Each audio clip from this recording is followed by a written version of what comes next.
The Texas wind scorched across the Badlands as Obadiah Obi Thornfield stumbled through the mesquite and prickly pear, his right arm severed at the shoulder, and his surveyor's compass lost in the pool of blood behind him. At 59, the former territorial boundary commissioner had mapped thousands of miles of disputed territory, prevented countless range wars through precise measurements, and spent 27 years bringing legal order to the chaotic world of frontier land claims.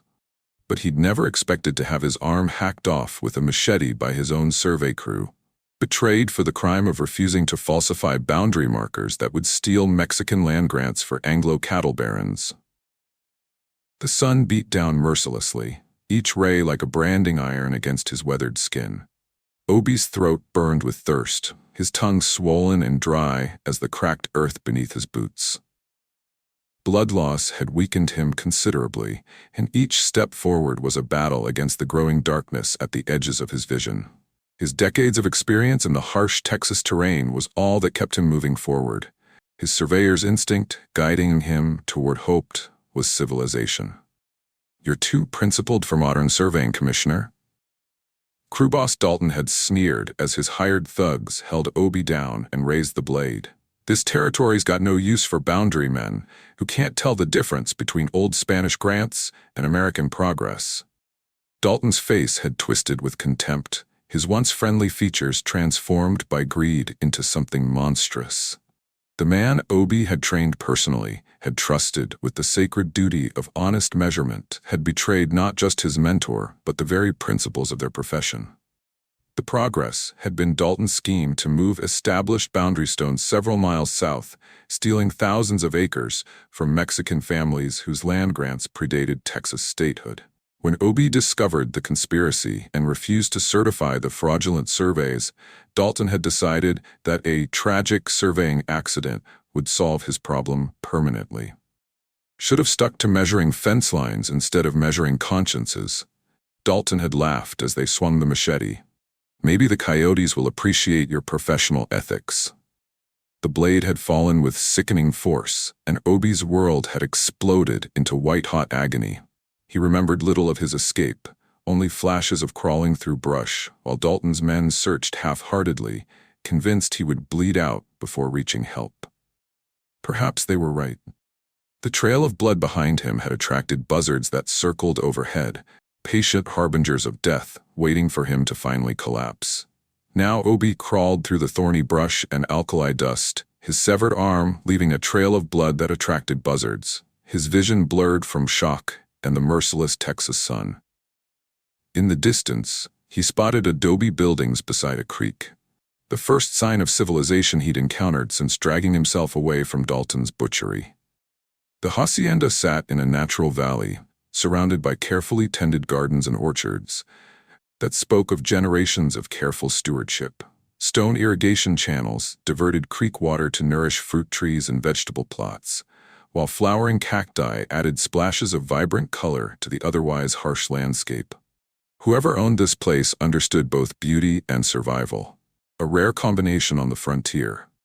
Obi collapsed at the wooden gate, his blood staining the hand-carved posts that bore the marks of master craftsmen.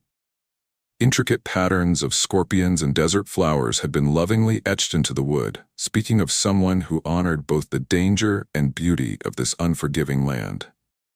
The door opened to reveal a woman in her early 50s, her black hair streaked with distinguished silver and braided with colorful ribbons, her dark eyes holding the quiet dignity of someone who'd learned to defend her heritage against those who would steal it.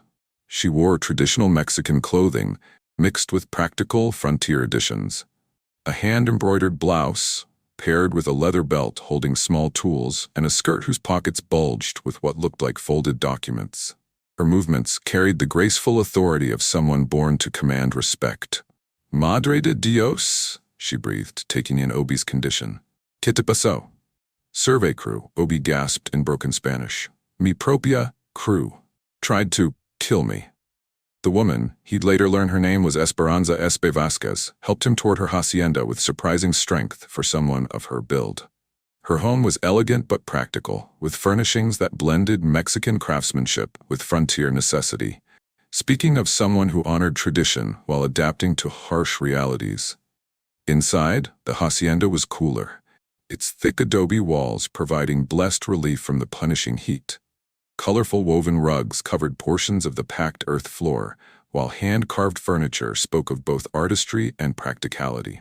On one wall hung surveying instruments, a theodolite, measuring chains, and several compasses, alongside maps bearing both Spanish and English notations. "Your own crew did this to your arm?" she asked in accented English, examining the horrific wound with hands that moved with gentle expertise. She worked quickly, cleaning the wound with a mixture that smelled of alcohol and herbs, her movements suggesting she'd treated serious injuries before. "Caught them. Stealing land grants. Didn't appreciate my interference." SB's expression darkened with recognition. She'd seen this kind of systematic violence before. The calculated brutality of men who used official positions to justify their theft of Mexican heritage. "Bastardos," she muttered. "Always ready to steal what our families built with blood and sweat." She worked methodically, applying poultices and bandages with practiced efficiency. "You're lucky," she said, though her tone suggested she knew luck had little to do with his survival. "The wound is clean, no gangrene yet, but you've lost much blood."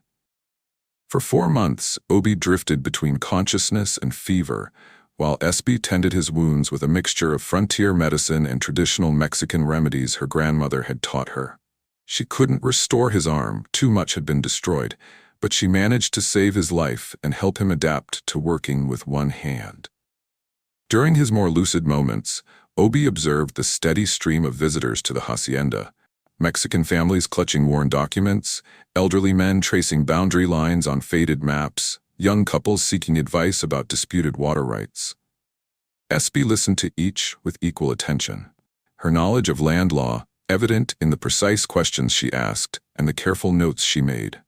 When Obi finally sat up clear-headed, he found Espe reviewing legal documents with a group of worried Mexican landowners, using her knowledge of both Spanish colonial law and American territorial statutes to help them defend their ancestral holdings. Her hacienda served as more than just a ranch. It was a legal sanctuary where threatened families could find expert help. "The boundary markers have been moved," an elderly man was saying, his weathered hands trembling as he pointed to a hand-drawn map. "My grandfather placed those stones himself when Governor Flores granted us the land in 1832. "And you have the original grant documents?" Espe asked, her reading glasses perched on her nose as she examined the yellowed paper he produced. "Si, senora. But the new surveyor says they mean nothing, that only American measurements matter now." "You know boundary law," Obi observed from his sickbed, watching her work with natural authority. "I know enough to protect what belongs to my people," Espe replied, organizing her legal papers with professional precision. "Out here, a lost deed can mean a lost heritage." Her story emerged slowly. Espe was the daughter of a wealthy Mexican landowner whose family had held their grant since Spanish colonial times. She'd married an American surveyor who taught her the technical aspects of boundary law and land measurement. After his death from consumption, she'd continued his work defending Mexican land rights, becoming the unofficial legal advocate for families threatened by Anglo expansion. "Men think a Mexican widow can't understand American law," she explained, checking her survey instruments with practiced skill. "They learn different, or they learn to steal from someone else." As Obi regained strength, he began to assist Espe with her work, first by reviewing documents, and later by teaching her advanced surveying techniques that her husband hadn't known. His decades of experience complemented her intimate knowledge of local history and Spanish land grant systems. Obi told her about Dalton's conspiracy, the moved boundary stones, the years of honest service repaid with mutilation. SB listened without judgment, occasionally nodding as if she'd heard similar stories before. "This crew boss Dalton," she said finally, "he thinks our land grants are just old paper. He thinks I'm a fool for believing in legal boundaries, too rigid to understand that surveying is about serving whoever pays the most. Maybe he's right about one thing," SB said, her tone thoughtful. "Maybe the old way of boundary work is finished. Question is, what are you going to measure to replace it?" The question haunted Obi as he adapted to his new reality. With SB's help, he learned to perform surveying tasks one-handed, modifying instruments and techniques to accommodate his disability.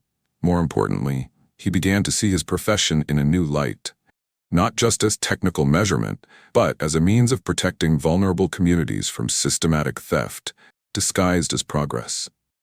Their partnership began when a massive land dispute threatened to explode between Mexican grant holders and Anglo settlers, with both sides claiming the same valley based on conflicting surveys. The situation had already led to burned barns and poisoned wells, with rumors of hired gunmen arriving from both San Antonio and Mexico City. "We need someone who understands both systems," the county judge had told them, his office crowded with representatives from both factions. "Someone who can speak to both sides." Obi's knowledge of American territorial law, combined with SB's understanding of Spanish colonial grants and traditional land use, allowed them to identify the true boundaries and design a solution that respected everyone's legitimate claims. They spent weeks in the field, measuring and remeasuring, comparing modern instruments with historical markers, and interviewing elders from both communities about traditional usage patterns. The original grant boundary follows the seasonal creek bed as it existed in 1821. Obi explained to the assembled landowners, pointing to a detailed map they'd created. But the creek shifted north after the earthquake of 1837, creating confusion about where the true boundary lies. According to Spanish colonial law, natural boundaries that move gradually over time move the property line with them. Espe added, but sudden changes from natural disasters don't alter legal boundaries. Their solution, dividing water rights equally while respecting historical land ownership, satisfied both communities and prevented bloodshed. More importantly, it established their reputation as fair-minded problem solvers who respected both American and Mexican legal traditions. "You still know your trade," SB observed, as they watched former enemies shake hands over a fair division of disputed territory. "No measurements, no legal descriptions, know how to read the truth when surveys lie," Obi replied, awkwardly manipulating his instruments with his remaining hand. "Out here, that's still worth something." Word spread through South Texas about the hacienda at Scorpion Ridge, where S.B. Vasquez and the one-armed surveyor could solve problems that had stumped territorial courts for years. They developed a reputation for fairness that extended from the Rio Grande to the Nueces River. Their methods were unorthodox but effective. While other surveyors relied solely on modern instruments and American legal precedents, Obi and SB incorporated traditional knowledge, historical usage patterns, and both Spanish and American legal systems into their determinations. They interviewed elderly residents about historical landmarks, consulted church records for boundary descriptions, and combined technical measurement with cultural understanding. More importantly, they found in each other something they'd both thought lost: intellectual companionship, shared purpose, and the deep love that comes from fighting together to protect the defenseless. "I never thought I'd find someone who understands both sides of the border," Espe confessed one evening as they reviewed case files on her porch, the setting sun painting the desert in gold and crimson. "Someone who sees that justice doesn't depend on which language you pray in." "And I never thought I'd find purpose again after losing my arm," Obi replied, his remaining hand covering hers. "You gave me more than healing, you gave me meaning." Their relationship deepened gradually, built on mutual respect and shared values rather than desperate passion. By the time they formally married, in a ceremony that blended Protestant simplicity with Catholic tradition, they had already become legendary throughout the territory as champions of fair boundaries and honest measurement. The confrontation with crew boss Dalton came 2 years later.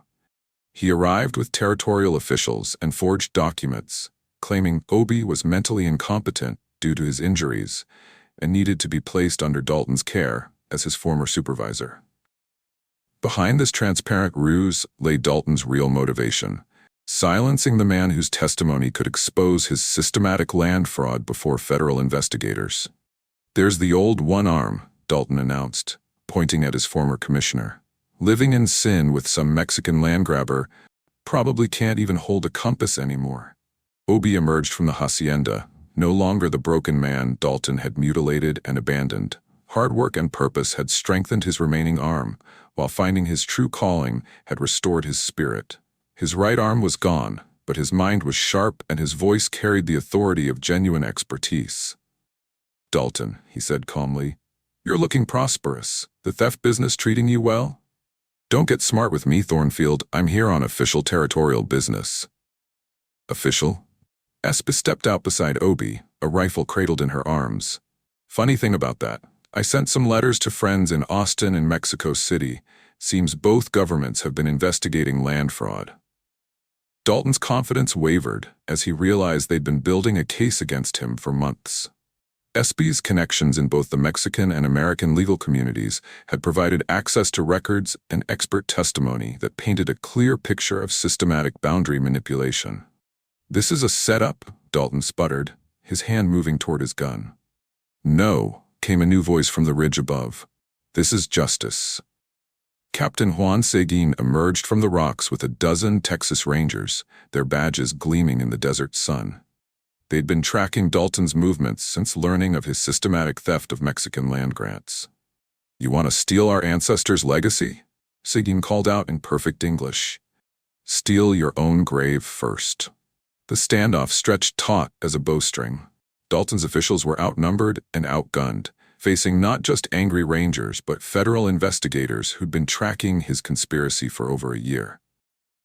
"This isn't over," Dalton snarled, backing toward his horse. "Yes, it is," came another new voice. A federal marshal rode into the valley, flanked by territorial investigators and several angry landowners who discovered Dalton's plan to use their properties as cover for his systematic theft.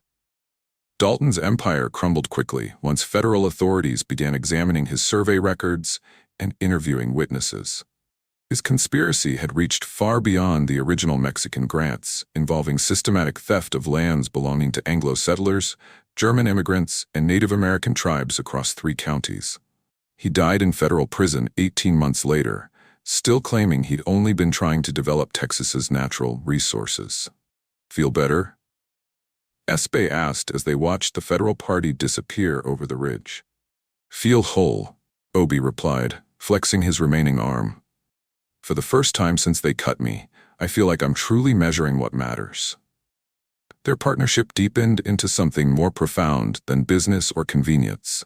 They established a boundary service that served the entire region, providing accurate surveys and legal advocacy to anyone whose land rights were threatened, regardless of their ethnicity or ability to pay. Their reputation grew beyond South Texas, attracting clients and students from as far away as California and Mexico City.